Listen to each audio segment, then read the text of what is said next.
Nama saya Azrin Jamal.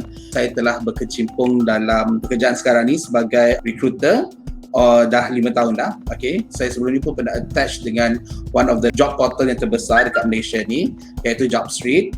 Seterusnya sekarang ni saya memang attach dengan agensi pekerjaan Asia Recruit sebagai team lead lah, consultant team lead di dalam company kita sekarang ni.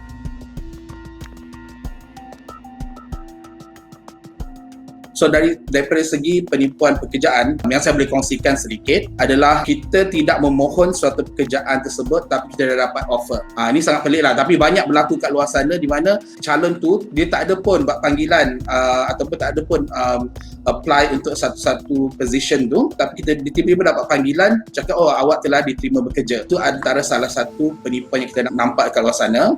Yang kedua, kita boleh nampak juga bila kita nak kerja, kita kena bayar dulu. So itu antara penipuan ataupun scam yang kita boleh lihat lah. Memang tak akan ada company ataupun syarikat yang menyuruh kita bayar wang pendahuluan ataupun wang pendaftaran untuk diterima bekerja.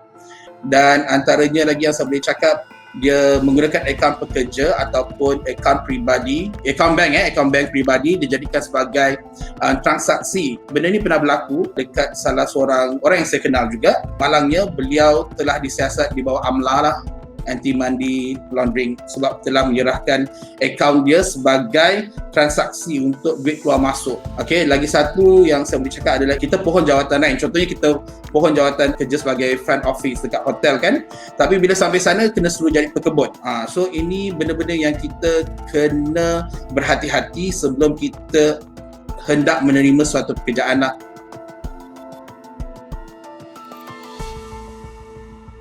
Rekod company tak ada, syarikat tak tahu terletak mana, alamat dia semua, telefon number pun tak ada, email address pun mungkin digunakan adalah email address palsu ataupun bukannya email address syarikat.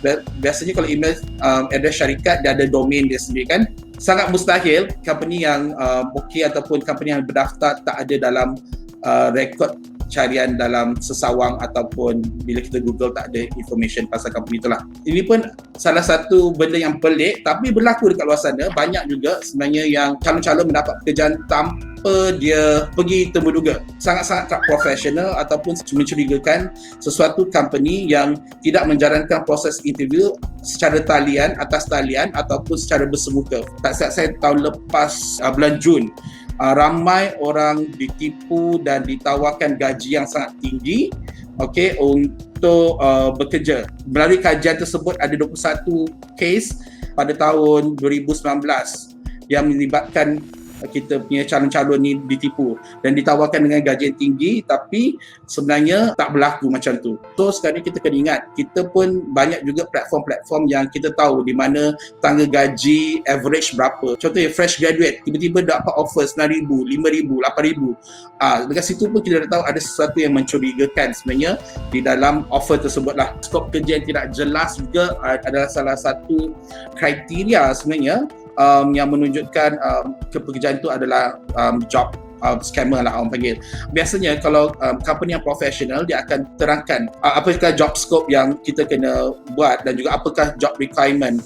Dan juga yang terakhir sekali di mana kita diminta untuk kongsi maklumat peribadi. Biasanya kalau kita apply kerja memang mana-mana company pun akan ambil biodata kita. Tetapi tidaklah sampai seperibadi orang minta nombor akaun bank, ID bank ataupun maklumat kredit card. Kalau kita dengar je ada orang minta pasal maklumat kredit card ataupun password ID dan sebagainya, ini sudah secara terang-terangan menunjukkan ini adalah scam company lah yang kita patut elakkan.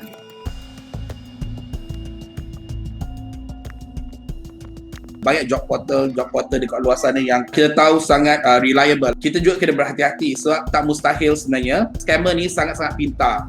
Kadang-kadang dia boleh create satu company yang totally baru, dia boleh register dengan job portal tersebut dan sebenarnya selagi tak ada report selagi tu sebenarnya company job portal ni dia tak akan tahu di mana company tu adalah scam. Sebagai calon yang pintar, anda haruslah membuat kaji selidik latar belakang syarikat.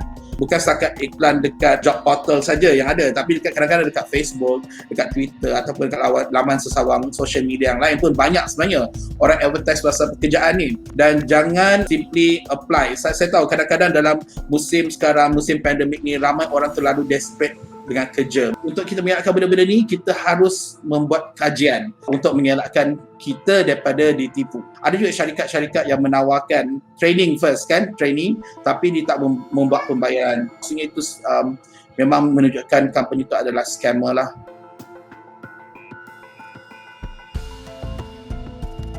Banyak syarikat-syarikat pekerjaan dekat luar sana yang orang cakap big player, nama-nama besar, banyak orang gunakan logo dan juga nama company tersebut untuk scam calon. Pertama sekali, kalau kita terima je email, kadang-kadang kita akan nampak orang menggunakan email kita, tapi bukan dengan domain alamat email lah. Cuma mungkin akan letak nama sekian-sekian depan dia, agensi pekerjaan @gmail ke apa, tapi dia punya logo, dia punya alamat, semua sama je dengan alamat syarikat kita. So apa yang calon tu perlu buat, dia perlu refer balik dekat syarikat tu. Macam tahun lepas dia banyak orang report, Encik ada advertise tak position ni dekat ni. So, saya dapat panggilan ataupun saya dapat email daripada scan-scan. Ada tak orang ni kat sini? Tak ada.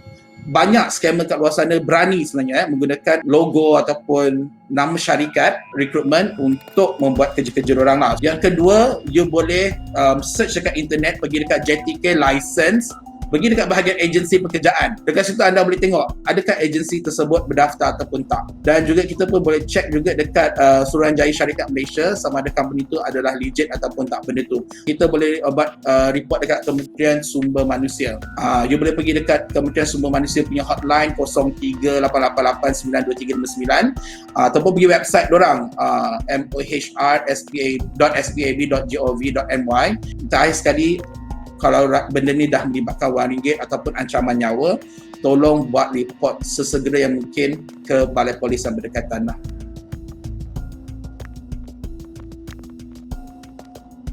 Boleh pergi kat JTK lah, Jabatan Tenaga Kerja, untuk membuat report. Sebab diorang pun ada Akta Kerja 1955 tak silap, okay, di mana dia actually untuk melindungi calon-calon. Dan aduan tersebut tu pun banyak sebenarnya kriteria dia. Aduan-aduan yang kita boleh buat seperti tidak dibayar gaji, waktu dia dapat terima tak ada cuti tahunan. Kadang-kadang orang dah kerja dah berapa bulan, 2 bulan, 3 bulan macam tu, tapi saya tak ada kontrak perkhidmatan. So ini sangat-sangat bahaya, di mana sebenarnya syarikat tu boleh just buat macam tu je. Yang saya tahu lah, selagi kalau misalnya dia tertangkap dan memang menipu, kalau kita ada bukti yang cukup, memang kita boleh refer pada polis lah. So polis akan mengambil tindakan yang selanjutnya.